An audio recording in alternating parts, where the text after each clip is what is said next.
let's go, let's go, let's go, let's go. Traffic Avenue, the show for me and you. Mondays to Fridays, ooh, the Traffic Avenue. Traffic Avenue, the show for me and you.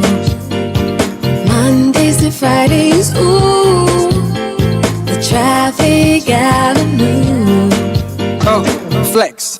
Buckle up and join the best. Let Citi relieve your stress. So yes, let the music soothe your soul and keep it going just to refresh. Buckle and enjoy the ride from 2 to the half of the 5. Mondays to Fridays happening live. Where we gon' have a ball, you can text your guys. Let me tell you what you really gotta do. You can count on us, we come through. We got everything you need, that's true. Are you ready for the Traffic Avenue? Let me tell you what you really gotta do. You can count on us, we come through. We got everything you need, that's true. An applause for the Traffic Avenue. Traffic Avenue, the show for me and you. Mondays to Fridays, ooh, the Traffic Avenue. Traffic Avenue, the show for me and you. Mondays to Fridays, ooh, Traffic Avenue, oh yeah.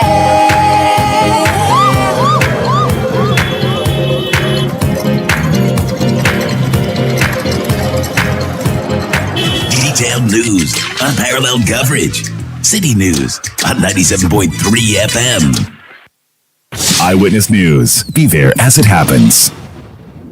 City News.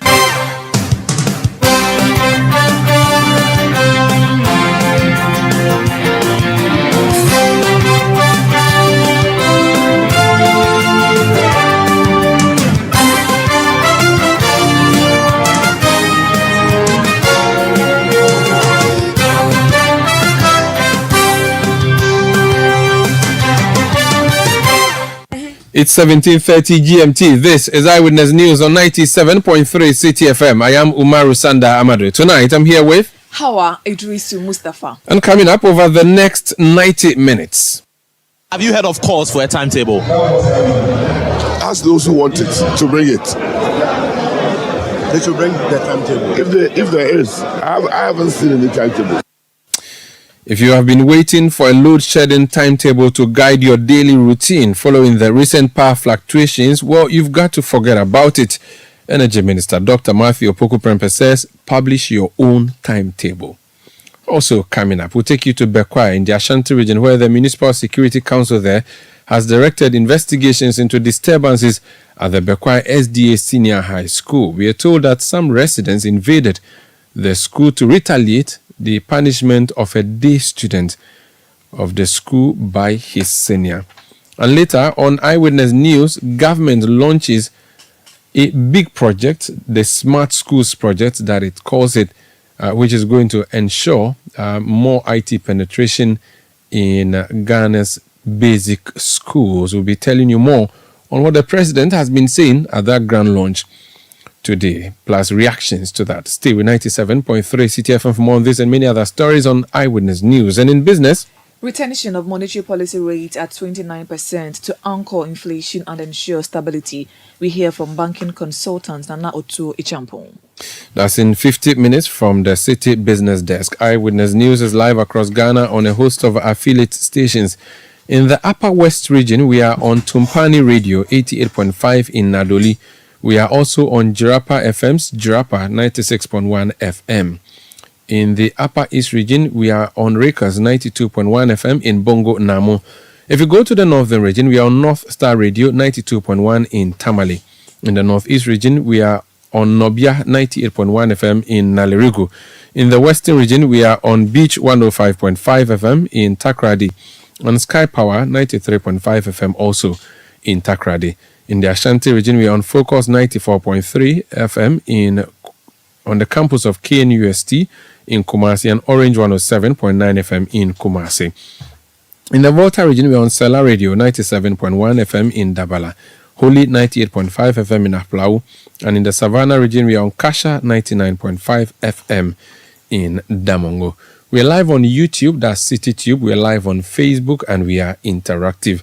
Let us know what your messages are to the issues we are discussing. 0549 986 996. That's the WhatsApp number. 0549 986 996. You can also send tweets using the hashtag City Newsroom. Tweet at Umar Rusanda or at City973. Let's start off with the power sector now. And we have all been complaining, haven't we, about the power challenges that we have been going through, where your power will be put off in the morning and it will be off throughout the day, or in some instances throughout the night. Some people suffer 24 hours, so others suffer 12 hours, and others suffer maybe 8 hours. There have been calls for a doomsaw timetable or a load shedding timetable to be published by the power distributor to guide our daily routine. Indeed, the Public Utilities and Regulatory Commission, PURC, gave an order last week for ECG to publish a timetable that will guide Ghanaians in relation to when the power outages are expected. Today, the sector minister for the power sector decided to give in an answer that may mean that we should not expect actually on Saturday. So the minister spoke on Saturday and responded to these growing calls for a doomsaw timetable to be issued. And Hawa has a summary of that story. Hawa. Well, the Energy Minister, Dr. Matthew Opoku-Pempe, has challenged individuals advocating for the issuance of a load-shedding timetable by the Electricity Company of Ghana to publish their own proposed schedules. Despite mounting pressure for a structured load-shedding timetable, ECG has maintained its stance against implementing one, asserting the absence of an official doomsaw situation and thus deeming a timetable unnecessary. Now, the Energy Minister, Dr. Matthew Opoku-Pempe, spoke to journalists at the inauguration of the NPP campaign team in the Ashanti region. It's far much better than Joe Mama ever did. You do admit that there's doomsaw. That is the word you used. I have never used that word. I promised you that we are going to work on it. And it's not a work that is a single event. It's a process. And we'll continue to work on it for the energy sector to become better. Have you heard of calls for a timetable? Ask those who want it to bring it. They should bring the timetable. If there is, I haven't seen any timetable. So when people are calling for it, say bring a timetable, what do you mean? The ECG says that there's no timetable coming. Why do you want to bring a timetable? What purpose? Why would somebody get up and wish evil or bad for the country? When it is not planned, you can't tell the person. Energy Minister, Dr. Matthew Opoku-Pempe. This Eyewitness News on 97.3 Citi FM. Edward Bauer was once a spokesperson of the Energy Ministry. He is currently the Member of Parliament on the ticket of the NDC for Bongo constituency. He's also on the Mines and Energy Committee of Parliament. He's joined us on the line. Honorable, you're welcome to Eyewitness News. Good evening, You've had your colleague in Parliament and Minister for Energy speak about the power situation in the country. I want to hear your perspective, first of all, in line with the general calls that have been made for the publication of a timetable and the instruction that was given by PURC for that to be done. Thank you very much. So first and foremost, let me state that the public comments by Honorable Matthew Opoku-Pempe, those comments are very unfortunate. It is a sign that you have a group of people who simply cannot care as to how people feel. You can see arrogance in his comments. You can see disrespect for even the people who, by their grace, made you who you are in terms of being a minister of state. Now, to the specific issues. One, the issue is that you have had a situation where for about 1 year since January up to today, there have been consistent curtailment of power supply to areas within the country. But this is not done in a very organized manner. And so people are not able to plan their lives around these outages. Indeed, the very reason for a load management schedule is just to let the clients, the customers, who rely on the services of the electricity company of Ghana or the Northern Electricity Distribution Company, which is the Northern country, they just expect that after we expect some service from you, but you are unable to provide us with service. Tell us in very plain language, when do I not, when do I expect to have my lights off? That's a very simple question to ask. If it is a situation where it is just maybe 1 day, 2 days, but to have a sustained challenge for almost 3 months, and when people call for a timetable, you call those people doomsayers, people who wish evil for the country. That tells you the level of disrespect. But see, in his comments, if you listen to the comments he made, one of the things that he said, that for me, sometimes I think that journalists must hold such people to account for. Again, look, Thunder, you will recall that actually the issue of power deficit that currently we have, it's not the first time it's happening. It's true. He mentions the issues at the period of the John Mahama government. But the difference between the two are this.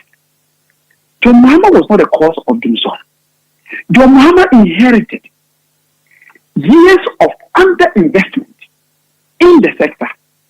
You will recall that in 2006, 2007, under President J. Nkufo, we went through this power crisis. When we went through the power crisis, I recall the then Minister for Information coming to Parliament and indicating that doing so will end by the 31st of September. Little did he know that September has no 31st. If you recall that. And you recall the other time when pastors moved to Akosombo Dam and prayed to God that God should bring rain so that Akosombo Dam, the levels will go up, just so that Akosombo can increase its capacity and be able to produce power for us to solve the issue of power doing so. So there was investment. Then you had the NDC coming to government. When a challenge happened, John Mahama, knowing very well that when you inherit the reins of government, you inherit both the liabilities and assets.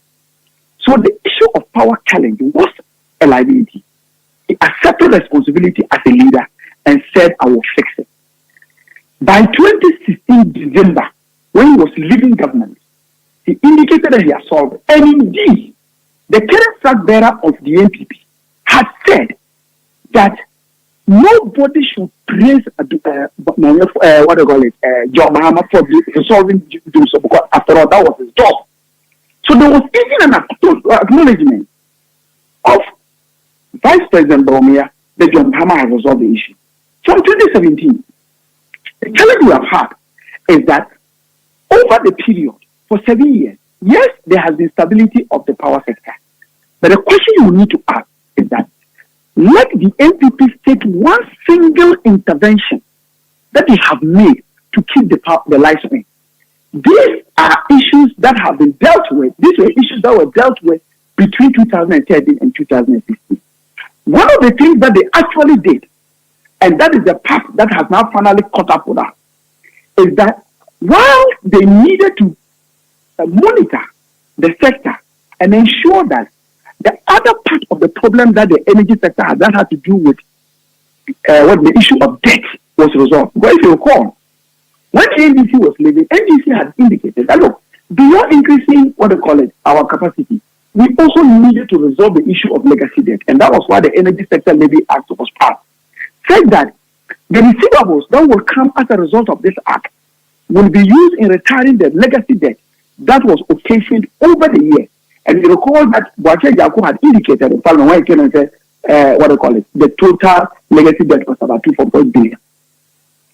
Now, the sad story today, the sad commentary today is that not only have we not been able to retire the debt, what the government has done is to increase the tenure of this particular law from 5 to 10 years, use the receivables of this particular fund to mortgage to take an amount of about $10 billion. Unfortunately, these $10 billion, we were not able to retire the debt. And indeed, if you look at the level of debt now, it has quadrupled. to the extent that the IMF has indicated that the greatest threat to our economy is the energy sector, the indebtedness in the energy sector. And so if you have a situation like this, it has finally rendered all the players in the value chain in producing electricity cash trapped. As I speak to you now, you have Gridco having to go for overdraft to pay salaries. You have B having to go for overdraft to pay salaries. If people cannot even pay their workers, do you think they will have money to be able to cover their operational costs? It is the issue of indebtedness that has brought us to where we are. And it is a creation of this current government.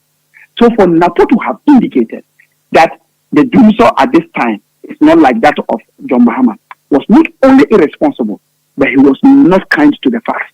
And that is part of the thing that I think for a sector that is so important to our economy, these are not the responses he should be. Particularly when you and I know that he will not go and sleep in darkness. He would not. Let's even assume that his area is put off. The thing is that he can have a genset to put it on. And see, Omar, before you ask your next question, you call that he made a statement that ECG itself says that we are not in duty and therefore they are not going to publish a load shedding schedule. You know what is happening? Anytime Gridco brings out their daily supply outlook about the amount of generation capacity we have for that is the available capacity, and they compare it to the demand, and they realize that the demand outstrips the supply, they normally will give all the distribution companies, both as NETCO and then ECG, that share some amount of power. So they give you the specific power to share.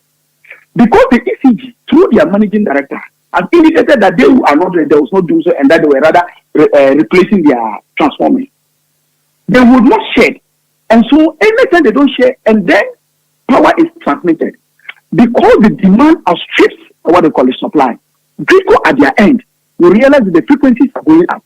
The moment you let the frequency go beyond a particular level, you have what we call total shutdown. Total shutdown or total black is the fact that where the whole country will go off. That is a national security threat. So anytime Gridco then sees that from their control rooms, because ECG has refused to share load because of the public pronouncements they have made, Gridco would have necessarily even checking whether you got lights off yesterday or you didn't get lights off yesterday. They will look for the highest load and bring the and drop those loads. So, for example, you'll be there and before you realize the whole of Adenta will go off, the whole of Tema will go off, the whole of Dansuma will go off.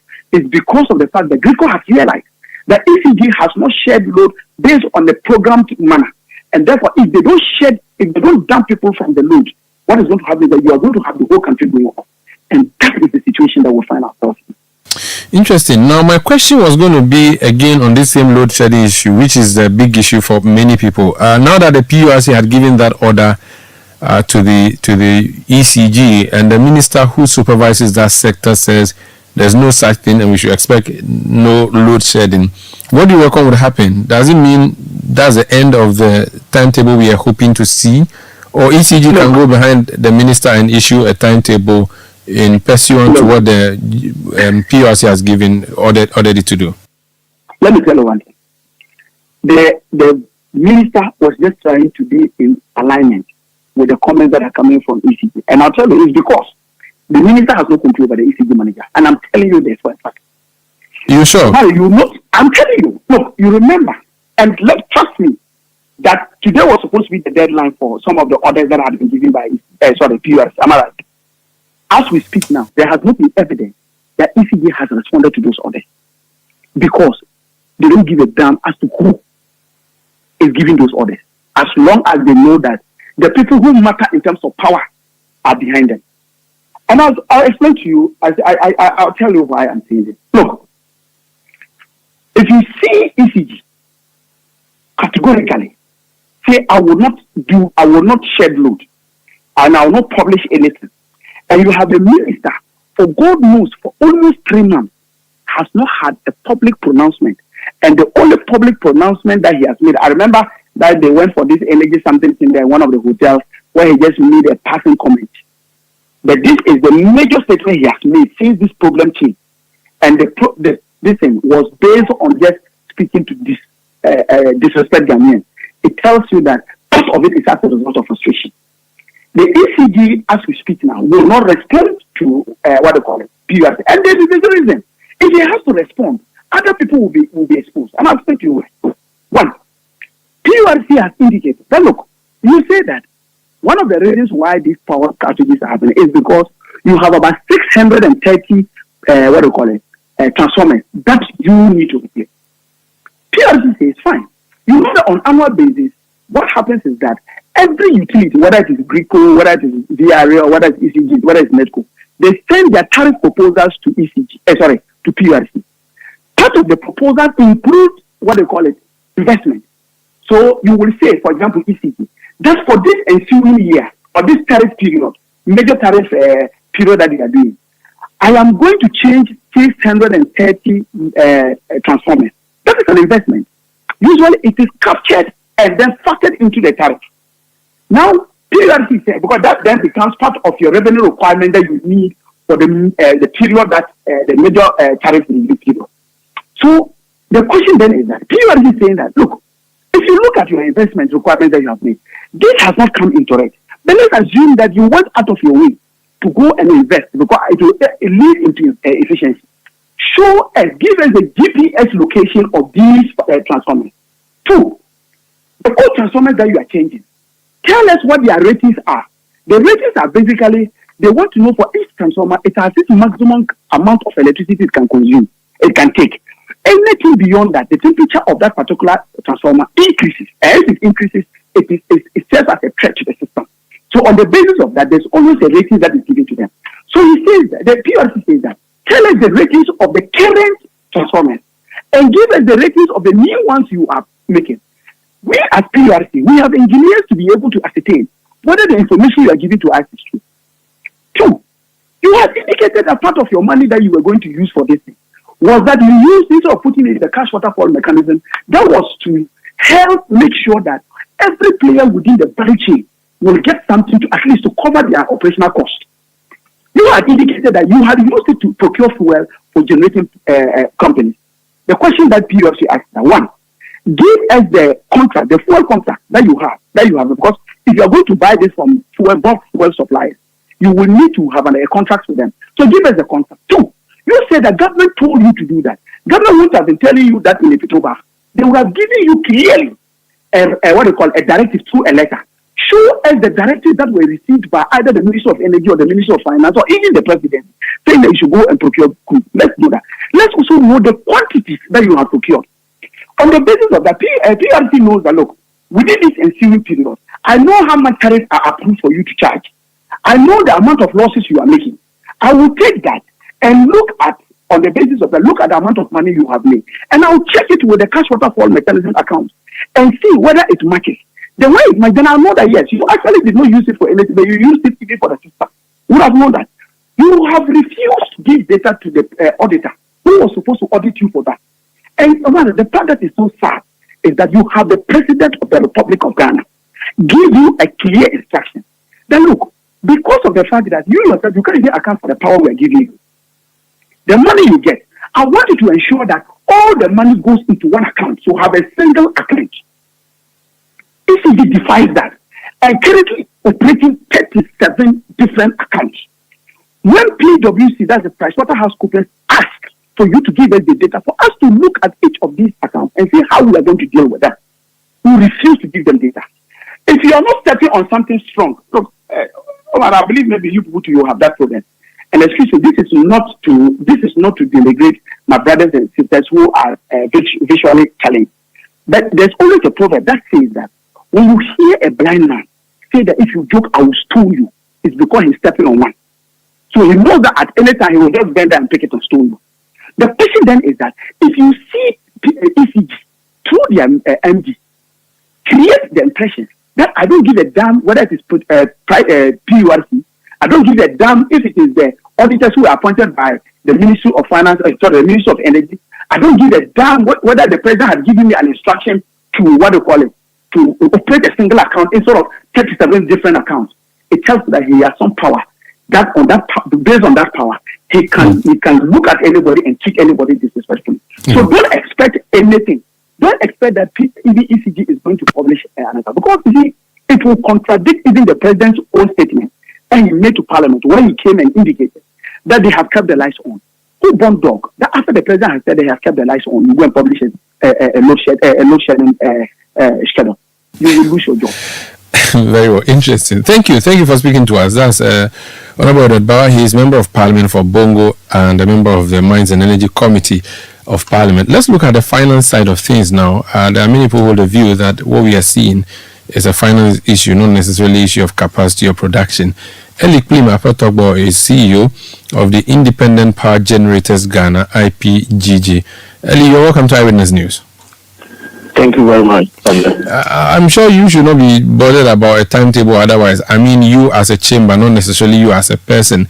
But the issue is that many hold the view that what we are seeing now is because of capacity, and the capacity is lacking because of finance. How is your finance with the government like? Are there issues that ought to be dealt with? I want you to answer that, and then we'll talk about the issue you talked about, exporting power. Thank you very much. I hold a different view, or we are having a different experience with regards to the finance issue. Last year, around June 30th, when the IPPs were actually ready to shut down their power plant, we have actually made a decision then, but at the 11th hour, there was an intervention from the ECG managing director with an assurance to make available a certain sum of money monthly, which he has consistently made available, except January that we did not receive due to some reason that he assigned. So I would say, as we normally require that at each point in time, we require some level of funding to keep the plant operational.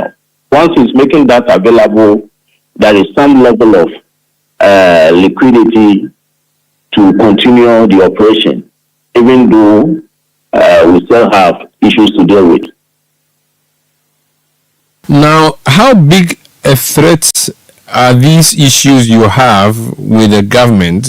Should we be bothered, or these are things that you can easily deal with because they are possibly recurring issues that you've dealt with in the past? Well, we have a recurring one that has to do with our usual monthly invoices as against the backlog of the legacy or outstanding debts that has to be dealt with on one hand. We have been engaging and we are agreeing to some payment terms, but we are yet to tie the knots and have those things signed up. So that has not been done.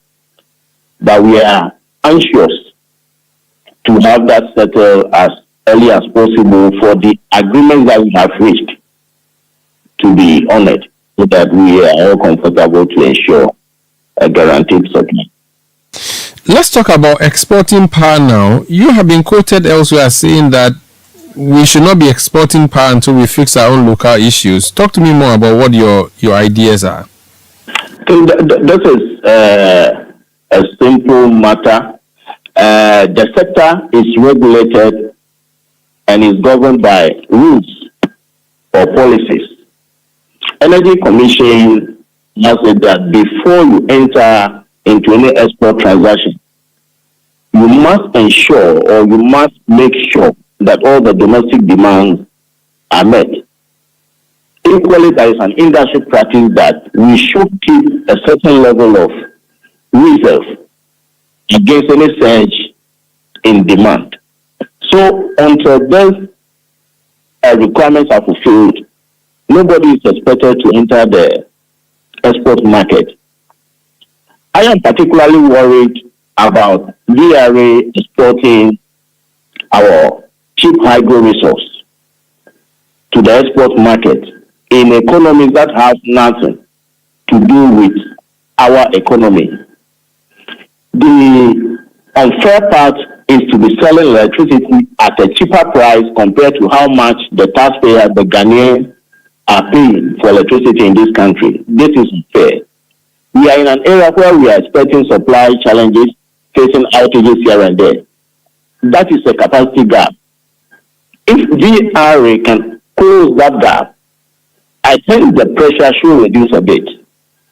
Consistently, they are exporting over 200 megawatts of power, which is more or less equivalent to about 500 households being powered, on assumption that they are consuming 300 kilowatts of electricity on an hourly basis. So I see this issue as unfair to the system and unfair to the country. So we must comply to the regulation. VRA's appetite for that foreign income should be regulated. They should be the first to sacrifice to ensure that the domestic challenges are met before any other business can be considered. But there are contractual obligations that you cannot afford to not honor, so that if there's an agreement that we have signed with a company in Cote d'Ivoire or maybe the state of Cote d'Ivoire, if you suddenly decide that you're not going to supply them with power because you have domestic problems, that is a breach of contract, and you know the consequences.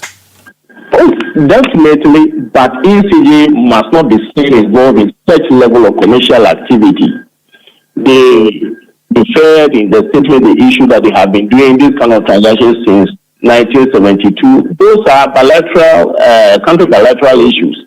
But now, if VRA has reformed those arrangements into a proper commercial activity, I can tell you all the power that we sell to Burkina Faso, CB, and all that are also to even other countries. Sonabel is selling to Mali. I can tell you today, Sonabel is looking for another 150 megawatts from this same market. So let's fix our own home then before fixing other people. That's your view, and it will not affect it will not affect our relationship with them in any way. I believe so. They should understand. They should not. That is not to say that they should cut supply to them entirely. They can reduce the volume because we have an issue at stake. And my concern is that what they are exporting is what should be the actual benefit for we the Ghanaian consumer. Very well. Thank you so much. Thank you for speaking to us. You're welcome, sir. That's Eli Plim Apetogbo. He's CEO of the Independent Power Generators Ghana, IPGG. This is Eyewitness News on 97.3 Citi FM. We are broadcasting from Adabraka in Accra. We are around the globe on citinewsroom.com. My name is Umaru Sanda Amadu, here tonight with Hawa Idrisu. Our big story tonight is the story about what the Minister of Energy has been saying about the state of the power sector. He says they've done better than the Mahama government, and also dismissed the calls for a publication of a load shedding timetable. Let's listen to him. I will be back with more. Please stay. It's far much better than Joe Mahama ever did. You do admit that there's doom, sir. That is the word you used. I have never used that word. I've promised you that we are going to work on it. And it's not a work that is a single event. It's a process. And we'll continue to work on it for the energy sector to become better. Have you heard of calls for a timetable? Ask those who want it to bring it. They should bring the timetable.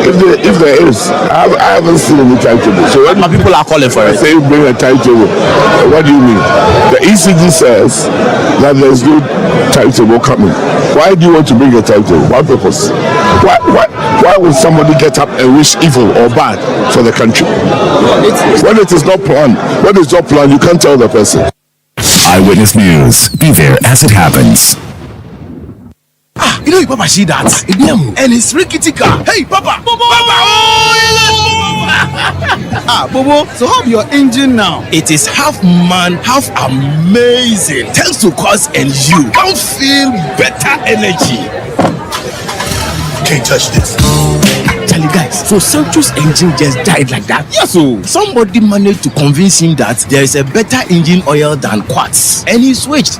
Sancho Panza.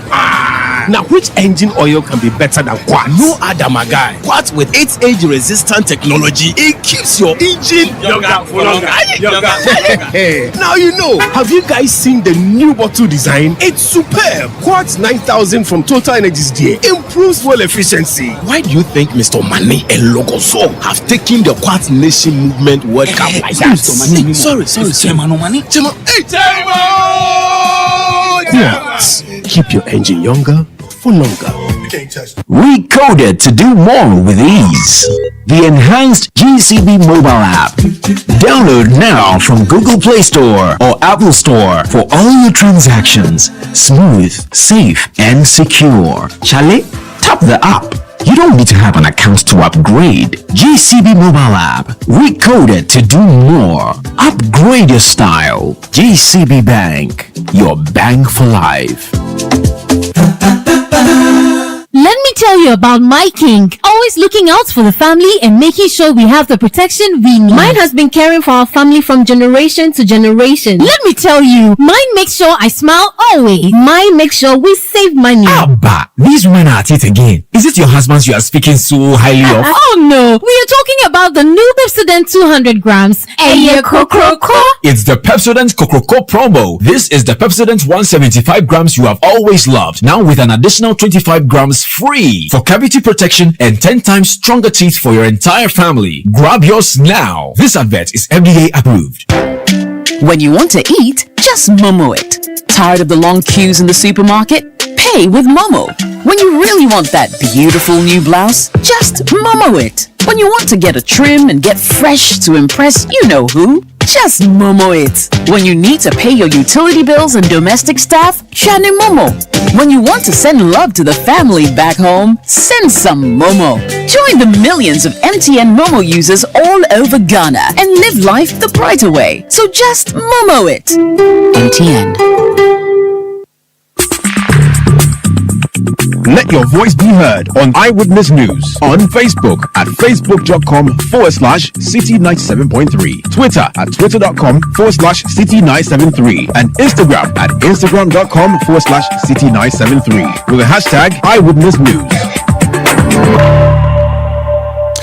You welcome back. This Eyewitness News on 97.3 Citi FM. We are coming to you from our studios in Adabraka in Accra. Let's go to the Ashanti region now. We're told there was some trouble at the Bekwai SDA Senior High School, and the Bekwai Municipal Security Council has intervened. The chairperson of the Security Council in Bekwai is also the Municipal Chief Executive. He's Honorable Kweku Che Bafo. He's joined us on the line. You're welcome to Eyewitness News, sir.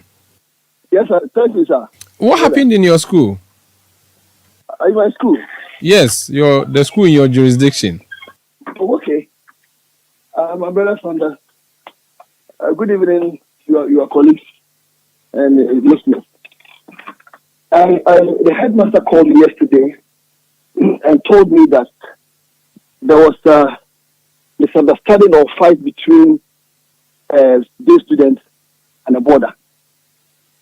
And so the day student, when he went home, called his brothers in the house, came to the school, and beat up some of the students. That's how come that's the whole thing, the gist of the whole thing.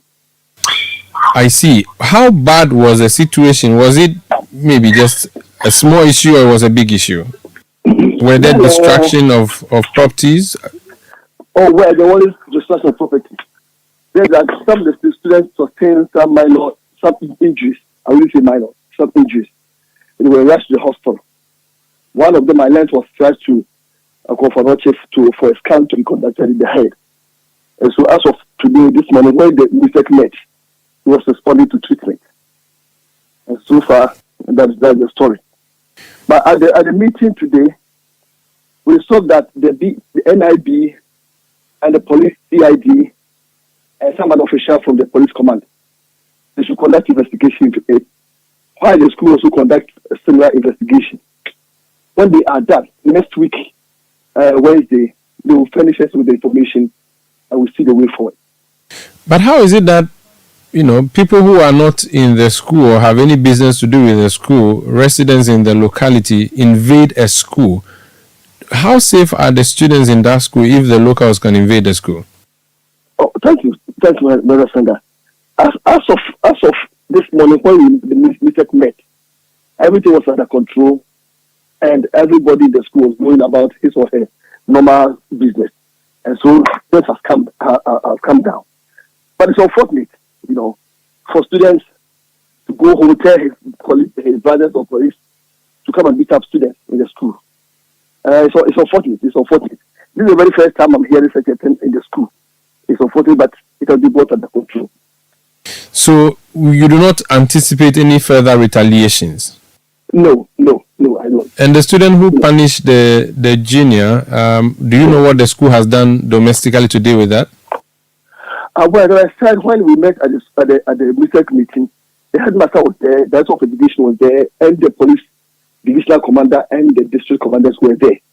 So the BNN and some other MISEC members were there. And so according to the headmaster who briefed us on what happened, the condition there is under control and everybody is doing his or her business nicely. Very well. Thank you so much for speaking to us, sir.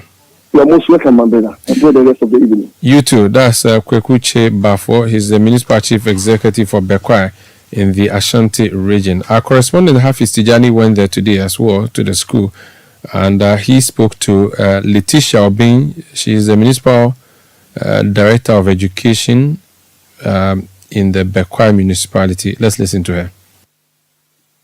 The school is calm. Learning is going on, even though effective teaching is not going on because teachers are on strike. But the learners are in their various classrooms and are reading their books. They are calm. I have spoken to some of them. They are not panicked at all. So parents must also not get panicked. They must be calm. Their children are being taken care of. They are going about their normal duties. We are okay. MUSEC met this morning and everything is under control. Security is available here on campus. There is no problem at all. The news that students were fleeing the school, what will you respond, or how will you respond to that? No student has fled. Students are not fleeing. Students are in school as normal as usual. No student has fled. It is not true. In fact, what was in the news is not the case. No student has fled. Students are okay and are normal. So that's Letitia Obin. She is the Bekwai Municipal Director of Education of the Ghana Education Service in the Ashanti region. How more on education? President Akufo-Addo has announced that over 1 million senior high school students across the country will be given a smart tablet in the coming days. The Ghana Smart Schools project aims at providing technological skills to students under the free SHS policy. Speaking at the launch of the project earlier today, President Akufo-Addo says some 100 smart SHSs will be constructed across the country in the next 2 years. Organized infrastructure. Government intends to build 100 smart schools across the country. The first 30 of these will be completed this year, and the remaining 70 expected to be completed in the next 2 years. These smart school buildings will be fitted with solar panels as we seek to promote new and environmentally sustainable energy. In effect, these smart schools will be off the national electricity grid. They will also have digitalized infrastructure to advance teaching and learning. That was President Akufo-Addo. Meanwhile, the Education Minister, Dr. Yawase Educhum, says despite the country's economic challenges, government is rolling out a series of programs to boost education. The world has never seen. The time of YouTube, where you can go in and see what the people have done and do yours. This is the moment of Africa. And this is Ghana's moment. And I'm super excited that we get to embark on this after proving ourselves to secondary education from a little over 800,000. And now in 1 year, we have 504,000 students enrolled in our senior high schools first year. From a little over 800,000, today we have 1.4 million students enrolled in our secondary schools. And you know, for any government, that could have been an achievement in itself. I've increased enrollment from 800,000 to 1.4 million, just clap for me. But that is not, I didn't say clap for me. I said, for any government, they will have told you to clap for them. But another Dankwa Akufo-Addo, the visionary president, was not satisfied. He tasked us with the responsibility to improve the quality of education. So I always say, our party is the party of Manifesto Plus. We do things that we did not promise in our manifestos. Dr. Yawase Educhume is Education Minister. The Deputy Ranking Member on Parliament Education Committee, Dr. Clement Apark, has described government move to distribute free smart tablets under the Ghana Smart Schools project with just about 8 months to a general election as a political gimmick just to deceive Ghanaians. In an interview with Citi News, Dr. Apark said the minority will hold government accountable to ensure an equitable distribution of these smart tablets. We passed the Get Fund formula for 2024, and we know that government has procured through Get Fund only 450,000 pieces of tablets. We have not seen any allocation in the formula that indicates that government is going to procure additional 850,000 thereabout to ensure that every student in secondary school gets a tablet, let alone students in junior secondary school. Equally, we don't know anywhere in the 2024 budget where government has made provision to procure additional tablets to ensure that every single student in secondary school in the Republic of Ghana, as the president is claiming, gets a tablet, let alone to procure an additional 1.4 million tablets for students in the junior high school. So we want to use this opportunity to call attention to Ghanaians to the fact that government is only trying to hoodwink Ghanaians, believing that Ghanaians are not aware of the promise that was made. Deputy Ranking Member on Parliament Education Committee, Dr. Clement Apark. The Ghana National Hajj Board has extended payment deadline for this year's Hajj pilgrimage to the end of March 2024.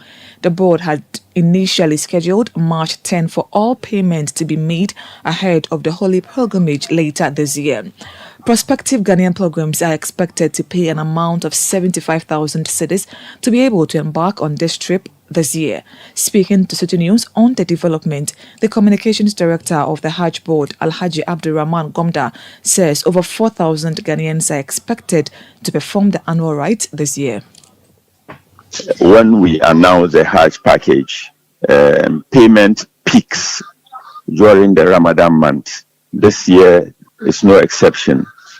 We've had calls by people asking that we extend the deadline, and we have obliged. We are getting to the middle of the Ramadan fasting, payment picking up, and so that is it. We have obliged the request by prospective pilgrims to extend the deadline. So currently, people are paying, some through their agents, some directly to the Hajj Board. So that is where we are currently. As we charged last year 75,000 Ghana cedis, we haven't added, we haven't subtracted. The quota given us usually every year is about 6,500 for Ghana.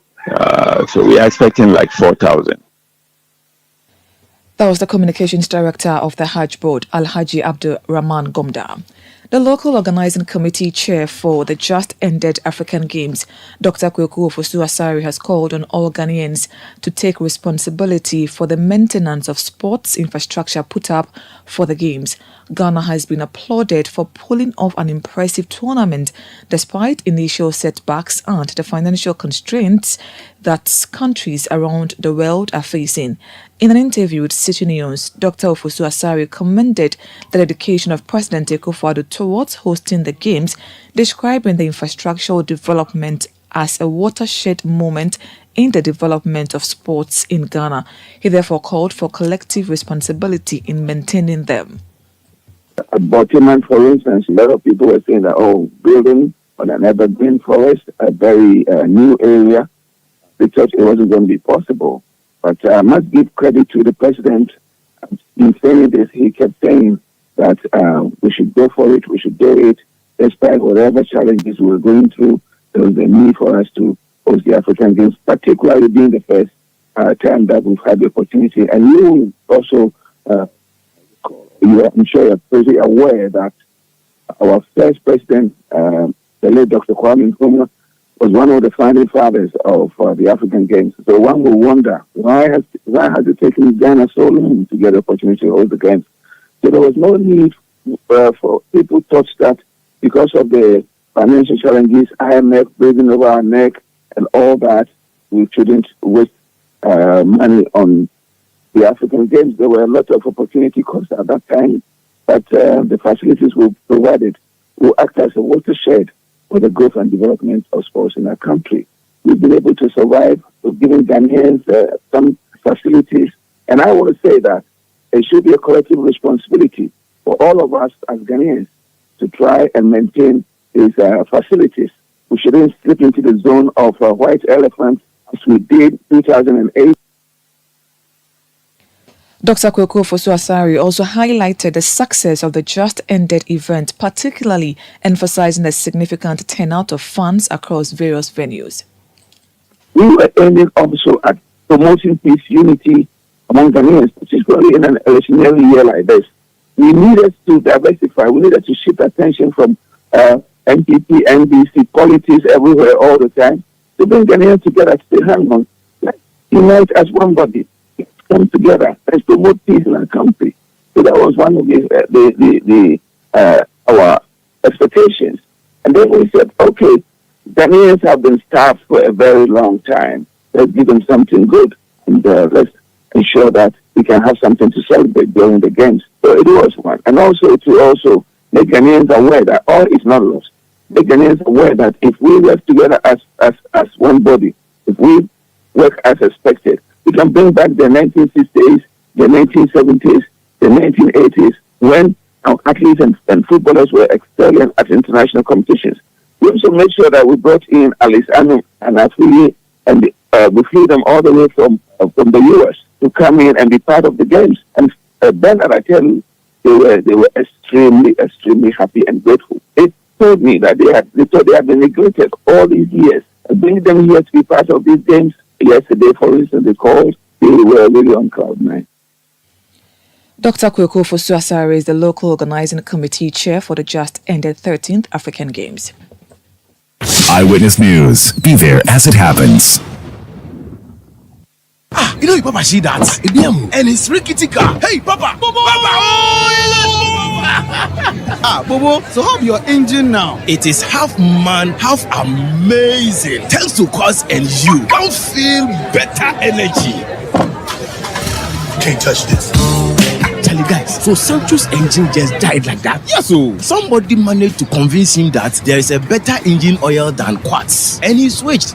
Sancho Panzapa. Now, which engine oil can be better than Quartz? No other, my guy. Quartz with its age-resistant technology, it keeps your engine younger for longer.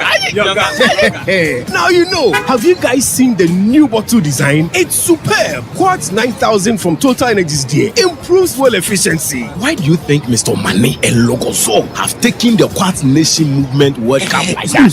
Sorry. Quartz. Keep your engine younger for longer. Ghana must grow.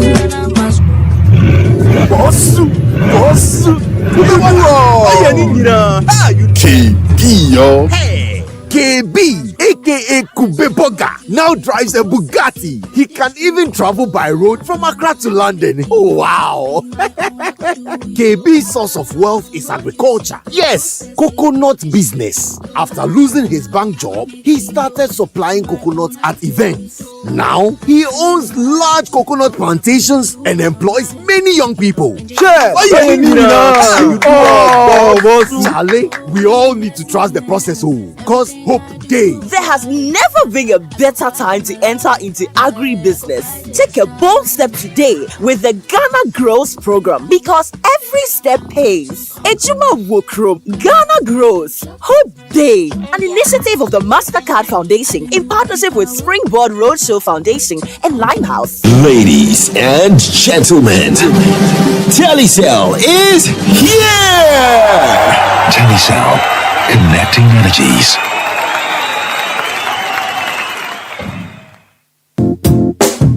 Spring into the Easter holiday celebrations at La Palm Royal Beach Hotel from the 29th of March to the 1st of April. Let's start from Friday 29th, Good Friday. Live band with Effa Keys. Entry is free. Easter dinner buffet at the Continental Restaurant for just 350 Ghana cedis on Friday and 320 Ghana cedis on Saturday and Sunday. Easter Sunday lunch at the Continental Restaurant is just 450 Ghana cedis and then 500 Ghana cedis at the Ghanaian Village Restaurant. There is Easter Monday poolside fiesta on the 1st of April. Swimming costs just 100 Ghana cedis. Stay over at La Palm Royal Beach Hotel this Easter at an unbeatable rate of 1,800 Ghana cedis single occupancy and 2,040 Ghana cedis double occupancy. Easter is best celebrated at La Palm Royal Beach Hotel. La Palm Royal Beach Hotel, uniquely golden, traditionally Ghanaian. There are some classy celebrations that call for whipping out your favorite China sets. Same goes for your luxury vehicle. Just any engine oil won't do. Premium understands premium best. The new Shell Helix Ultra 0W20 SP with carbon neutral properties is the one for your premium car. It's a fully synthetic motor oil designed using the Shell Pure Plus technology. Prevents dirt buildup with exceptional cleaning power, leaving your pistons cleaner than a whistle up to 50% more than the industry standard and gives you stronger, long-lasting engine performance. So, if you want your classic car to run smoothly like a Ferrari for years to come, use the Shell Helix Ultra 0W20 SP with carbon neutral properties. Shell Helix Ultra 0W20 SP, designed for ultimate engine performance. Let your voice be heard on Eyewitness News on Facebook at facebook.com/City97.3, Twitter at twitter.com/City973, and Instagram at instagram.com/City973 with the hashtag Eyewitness News. Get the details. Every significant financial transaction, every market movement, and all the policies that affect your business. City Business News. Be informed. Time now for City Business News on Eyewitness News, brought to you by GCB Bank PLC. GCB Personal Loan, make that big move and dream a reality. My name is Hawa Idrisu Mustafa. Details of our stories now. The Bank of Ghana has maintained its monetary policy rate at 29%. This comes as the International Monetary Fund warned central banks to be careful with interest rate cuts as looser monetary policy could push inflation up further. This is the first time the BOG is maintaining the rate this year. At its 117th monetary policy announcement today, the governor of the central bank, Dr. Ernest Addison, cited the need to closely monitor the current inflation trend as risks remain elevated.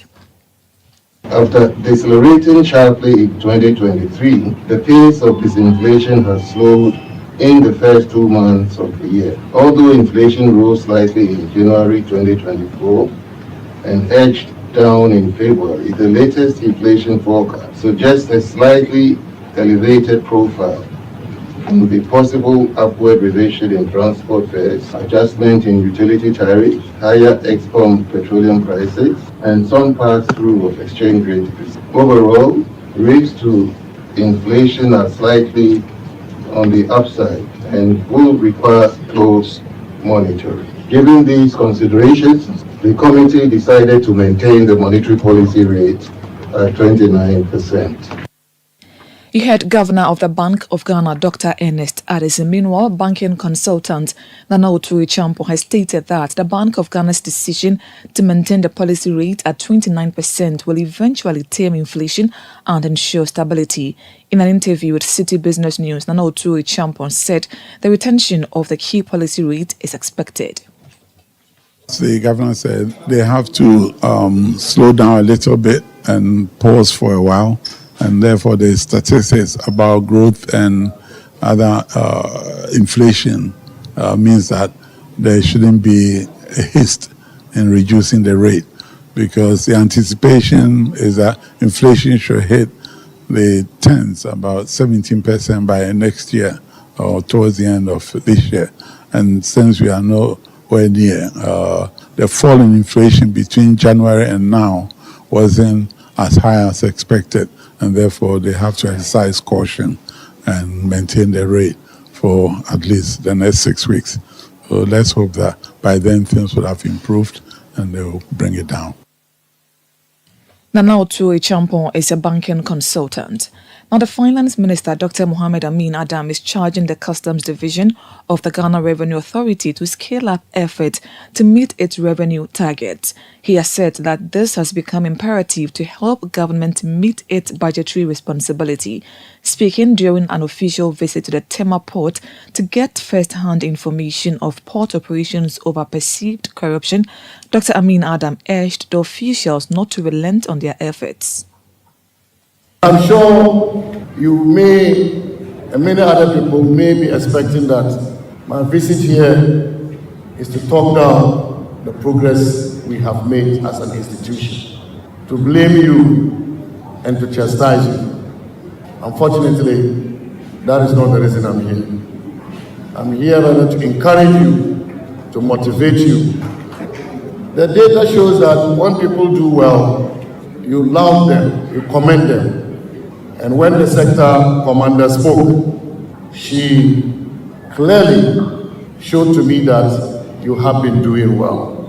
But you also know that year to date, in 2024, you are short by about 11.3%. And so like every institution all over the world, even where your performance is excellent, there is need for improvement so that you can maintain that excellence. Head Finance Minister Dr. Mohamed Amin Adam. Meanwhile, the Sector Commander of Customs Division of the GRA, Christiana Odi-Eje, disclosed that the Tema collection point recorded over 24 billion cedis in revenue, representing 95% of its target for 2023. In the year 2023, the Tema collection was able to collect a colossal amount of 24,399,418.96 cedis out of a target of 25,675,090,000. This had a negative variance of 1,275,540,581 cedis, which was a negative variance of 4.97 against the enhanced targets. The percentage of the Tema Customs Division target was therefore 95.03% for 2024. Christiana Odi-Eje is the Sector Commander of the Customs Division of the GRA. And the Locked-Up Investment Holders Forum is set to embark on a series of public protests aimed at pressurizing the Bank of Ghana to address their concerns regarding locked-up investment. The protests are scheduled to commence on Wednesday, March 27, and will recur every 2 weeks until the end of November 2024, unless progress is made. Speaking at a press conference in Accra, convener of the group, Dr. Edu Anane-Enchi, said previous petitions to the central bank have been ineffective, prompting the need for sustained demonstrations.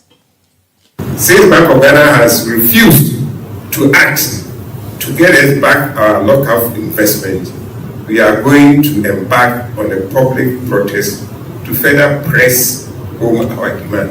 The public protest will begin on Wednesday, 27th March 2024, and will be held every 2 weeks up to the end of November 2024, unless something positive comes from the engagements, then we'll stop. Otherwise, we will continue up to the end of November 2024. We will always, when we go on a protest, we will always march to the Bank of Ghana to meet the governor and demand that he takes immediate steps to work on the proposals we have submitted to the BOD to enable us to get our money. Dr. Iduanani Inchi is convener of the Locked Up Investment Holders Forum. Now, Unilever Ghana PLC has appointed Chris Wolf Caesar as its new managing director. Mr. Wolf Caesar's appointment takes effect from April 1, 2024. The new managing director is an accomplished international business executive with 24 years of FMCG experience gained across various countries and is returning to Unilever Ghana PLC, where he began his career as a management trainee in 1999. He joins the company from Friesland, Campina in Nigeria, where he was marketing director for Sub-Saharan Africa, managing brands and marketing activities across 44 countries. He holds a BA degree in economics from the University of Ghana and an MBA from the Edinburgh Business School of the Heriot-Watt University in Scotland, UK. Mr. Wolf Caesar will also join Unilever Ghana PLC board as an executive director. And that's it for City Business News on Eyewitness News. The business news on Eyewitness News is brought to you by GCB Bank PLC. GCB Personal Loan, make that big move and dream a reality. My name is Hawa Idrisu Mustafa. Up next is Point Blank. Hello, Linda! You won't believe what I am planning next. I want to start my postgraduate degree, buy a car, and build my dream home. But you know what's stopping me? What's that, Mike? Money, oh. That be my biggest wahala. Oh, you are sorted, Cry. With a GCB Big Move personal loan promo, you can borrow up to a whopping 400,000 Ghana cedis at a significantly reduced interest rate in less than 24 hours. Like, seriously? How do I qualify? Yes, it's available to all GCB salary account holders. Plus, you get a 2-month grace period before you start to pay back. Susket, I'm opening an account with GCB now. Get a personal loan of up to 400,000 Ghana cedis at a significantly reduced interest rate in less than 24 hours. Call 0800-422-422 or visit your nearest GCB branch today to fund your next big move as we celebrate 70 years of greatness. T's and C's apply. GCB Bank, your bank for life. Let your voice be heard on Eyewitness News on Facebook at facebook.com/City97.3, Twitter at twitter.com/City973, and Instagram at instagram.com/City973 with the hashtag Eyewitness News.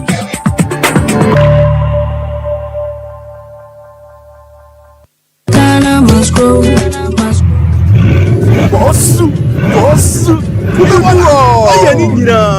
KB, yo. Hey, KB, aka Kubeboga, now drives a Bugatti. He can even travel by road from Accra to London. Oh, wow. KB's source of wealth is agriculture. Yes, coconut business. After losing his bank job, he started supplying coconuts at events. Now, he owns large coconut plantations and employs many young people. Charlie, we all need to trust the process, because hope days. There has never been a better time to enter into agribusiness. Take a bold step today with the Ghana Grows program, because every step pays. Ejuma Wokro, Ghana Grows, Hope Day, an initiative of the MasterCard Foundation in partnership with Springboard Roadshow Foundation and Limehouse. There are some classy celebrations that calls for whipping out your favorite China sets. Same goes for your luxury vehicle. Just any engine oil won't do. Premium understands premium best. The new Shell Helix Ultra 0W20 SP with carbon neutral properties is the one for your premium car. It's a fully synthetic motor oil designed using the Shell Pure Plus technology. Prevents dirt buildup with exceptional cleaning power, leaving your pistons cleaner than a whistle up to 50% more than the industry standard, and gives you stronger, long-lasting engine performance. So, if you want your classic car to run smoothly like a Ferrari for years to come, use the Shell Helix Ultra 0W20 SP with carbon neutral properties. Shell Helix Ultra 0W20 SP, designed for ultimate engine performance. Easter is just around the corner, and Volta Serene Hotel has something extraordinary planned just for you from March 29th through to 1st of April 2024. Bobo celebrations and unforgettable moments await you. Our 2-night package starts at just 4,400 Ghana cedis for couples and 7,150 Ghana cedis for a family of 3 or 4. Looking for an extended stay? Our 3-night package is available at 5,604 Ghana cedis 50 pesos for couples and 9,350 Ghana cedis for a family of 3 or 4. Book your escape now on 054-153-9867 or 020-503-8763. It's Easter at Volta Serene Hotel. Come feel the serene touch.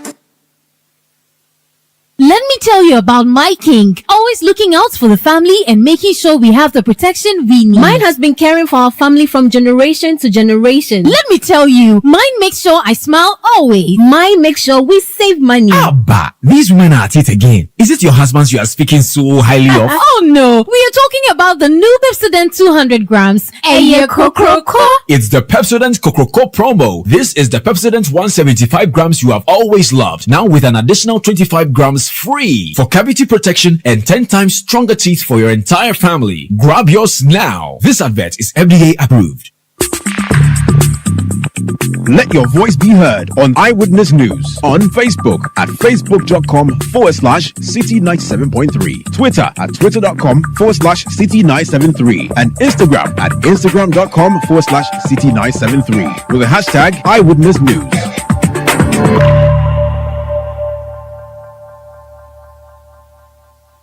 Eyewitness News. Be there as it happens.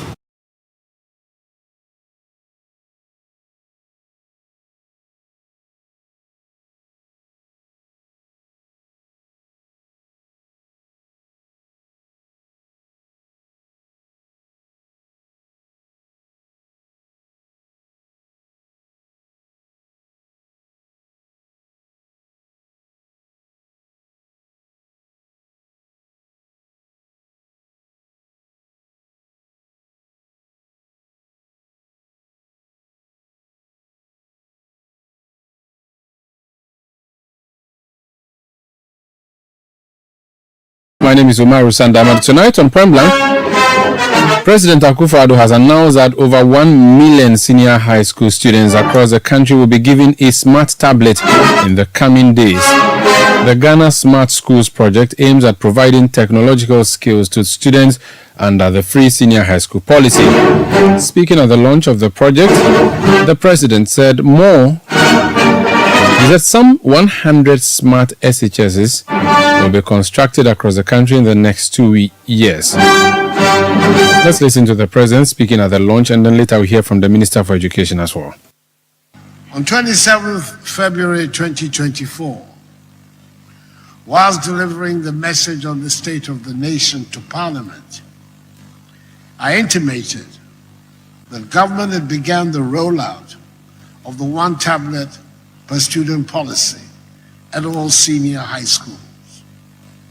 It is intended to be a great tool to help bridge the gap between disadvantaged and privileged students.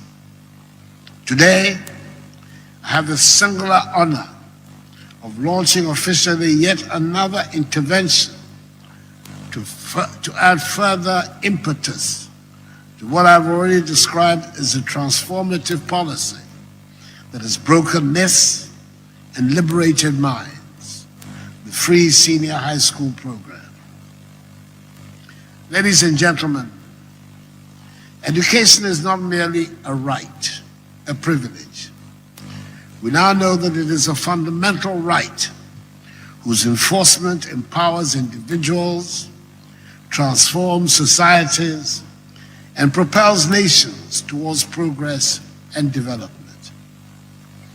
As we gather here today, let us reflect on the crucial role that education plays in shaping the destiny of our nation. Indeed, education is at the center of poverty eradication. It therefore explains why, against all odds, I went ahead to propose and subsequently implemented the Free Senior High School Program, popularly known as Free SHS, in September 2017, 9 months after I took office. From the initial annual enrollment of 422,940 in 2017, some 503,000 children enter senior high school this year, the highest ever enrollment of children into senior high school in a single year in our history.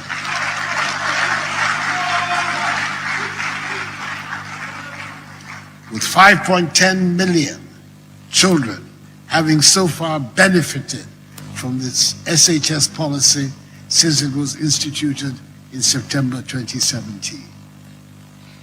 The considerable budgetary allocations within the period, totaling some 12.8 billion cedis, amply demonstrate the sheer determination by the Akufo-Addo government to ensure that education becomes a catalyst around which the future transformation of our nation will revolve. I'm particularly proud of how, in the midst of the COVID-19 pandemic and other dire economic constraints, we've been able to sustain the free senior high school program and advance it even further with the addition of TVET and STEM without compromising the needs of the lower level of our education system. Again, I have on a previous occasion touted my administration's monumental strides in the digitalization agenda and singled out for praise the leadership role of my excellent and indefatigable Vice President, Dr. Mahamadou Bawumia, the man all of us, including even his enemies in the MDC, called Dr. Digitalization. Through his sterling efforts, transparency, efficiency, and accountability in the public sector have improved significantly. Under my direction, government took a decision to align the digitalization agenda to education improvement initiatives, from pre-tertiary all the way to the tertiary level, which is the reason for today's function. Government is determined to derive the optimum benefits in the twin areas of education and digitalization. I dare say that the investment and commensurate commitment towards education enhancement over the last 7 years is unmatched by any government since the inception of our Fourth Republic some 31 years ago.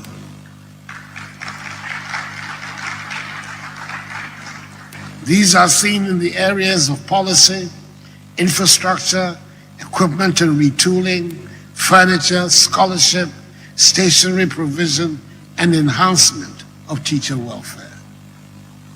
One of the things that the COVID-19 pandemic succeeded in doing to us was to expose our vulnerability in so many areas of our lives, including the education sector. But it also created for us opportunities for innovation.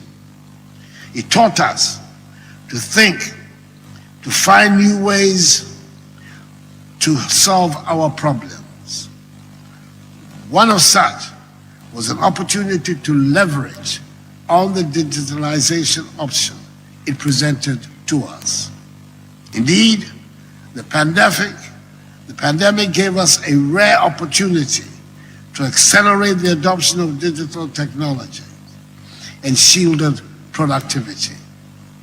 You will realize that as a forward-looking government, we seized the opportunity, led by the Vice President, to close the gaps that were existing in our digitalization space, and most importantly, ensure that the gains from digitalization policies are broadly shared in an inclusive manner. Based on this, government instituted a number of measures to ensure that education delivery was not hampered in any way.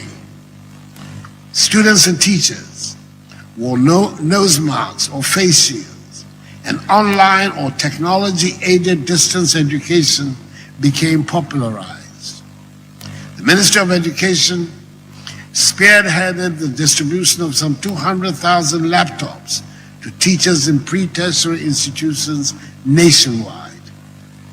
To enable them to derive maximum use of the computers, government trained beneficiary teachers on usage and utilization of applications embedded in the computers to facilitate the preparation of lesson notes and research, among other uses.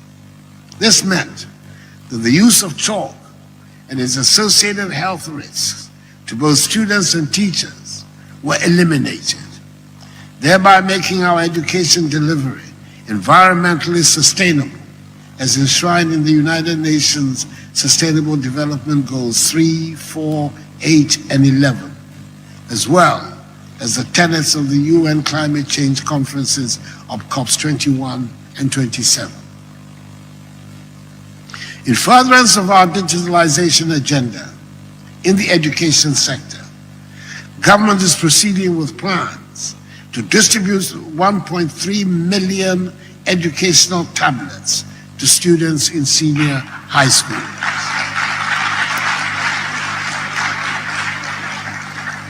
That is one student per tablet under the Ghana Smart Schools project. The tablets are fitted with digital contents to aid research, teaching, and learning.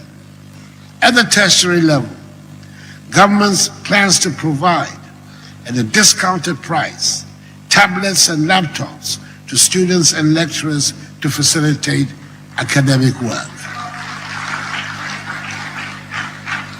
Though largely successful, government continues to seek innovative ways to boost further the free SHS policy. Government is convinced that the next phase of free SHS enhancement will be propelled by digitalization. This will allow a seamless online and offline teaching and learning experience. Indeed, the enhanced free SHS school will be environmentally friendly, boost academic performance, fitted with interactive displays, interactive learning, and increased productivity, which is what has given birth to the Ghana Smart Schools project. The project seeks to deepen the application of IT in teaching and learning at the second cycle level. It will ultimately enhance the performance of students and prepare them better for higher learning and the competitive careers in future. The other component of the Ghana Smart School project is the provision of modernized infrastructure. Government intends to build 100 smart schools across the country.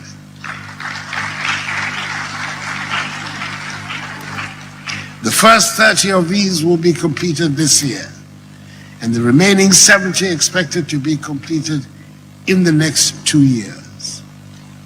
And for the avoidance of doubt, it is planned that the 100 smart schools will be located in the following cities and towns in all 16 regions: Eastern Region, Kufuorua, Akropong, Chebi, and Abetifi; Greater Accra Region, Achimota, Ajingano, Amasamai, and Medina; Volta Region, Ho; Oti Region, Dambai; Ahafu Region, Mim; Bron East Region, Techiman and Nkuranza; Northeast Region, Nalerigo; Western North Region, Enchi; Central Region, Salpon and Kasua; Western Region, Takrady, Takwa, and Wasa Ekropo; Bono Region, Sunyani, Fiapre; Ashanti Region, Tepa,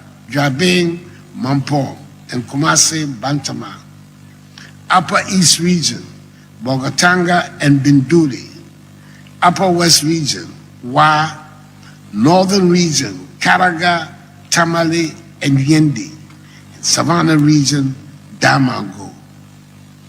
These smart school buildings will be fitted with solar panels as we seek to promote new and environmentally sustainable energy. In effect, these smart schools will be off the national electricity grid. They'll also have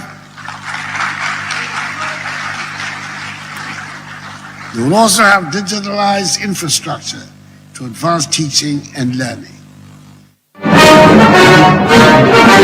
So that's President Akufo-Addo speaking about the smart schools. Let's hear now from his Education Minister, Dr. Yao Osei-Edochum. But permit me to say, Ghana is in the fourth industrial revolution.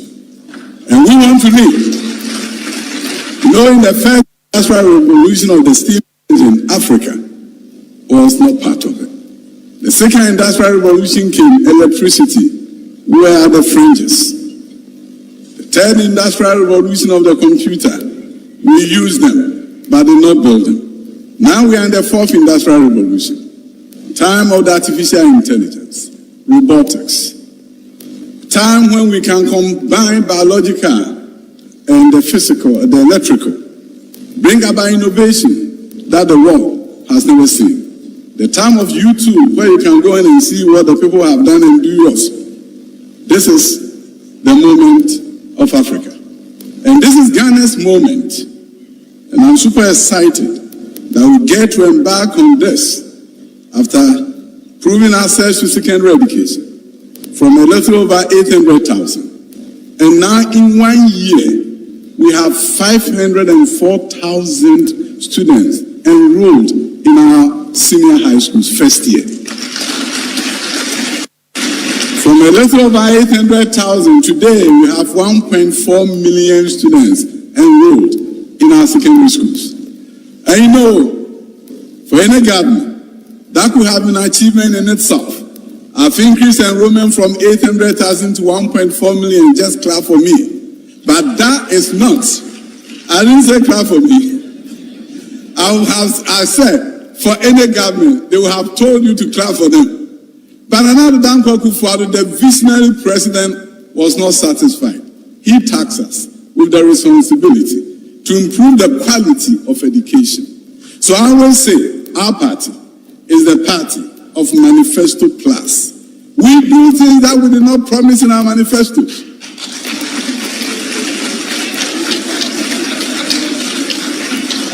Not a week passes by without the ministry receiving a delegation of chiefs asking for a STEM school. The agenda is moving and it's moving fast. But we also know digitalization and what the vice president has championed with the permission of the president. When you look at digitalizing the address system, mobile money interoperability. And I cannot even count because every day you turn around and he's launching something. I call him the techno politician.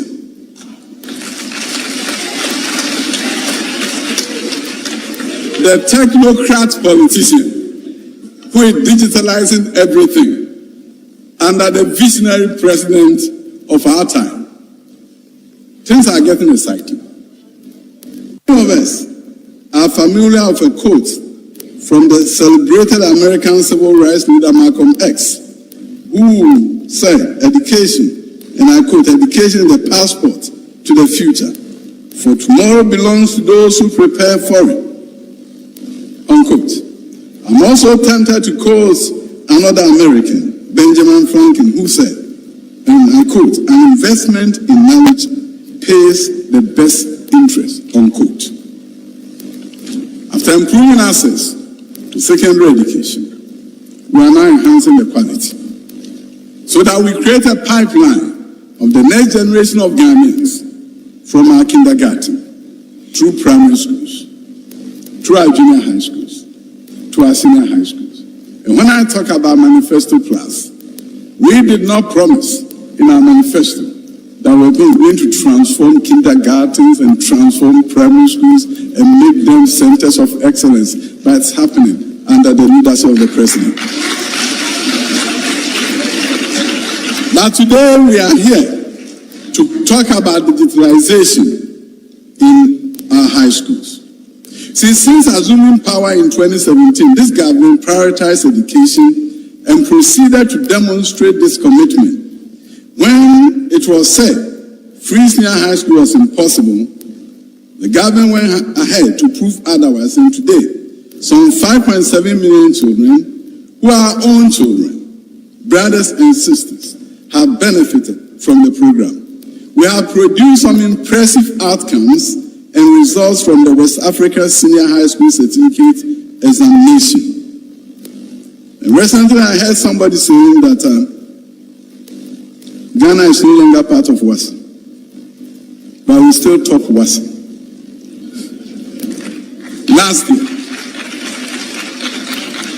Last year, 2 out of 3 high-performing WASI students in West Africa were from Ghana. And the two came from a very unique school in Bono, St. James High School and Seminary. This year, the 3 topmost students in West Africa all came from Ghana. That's Dr. Yawase Duchum, his Minister for Education, speaking at the launch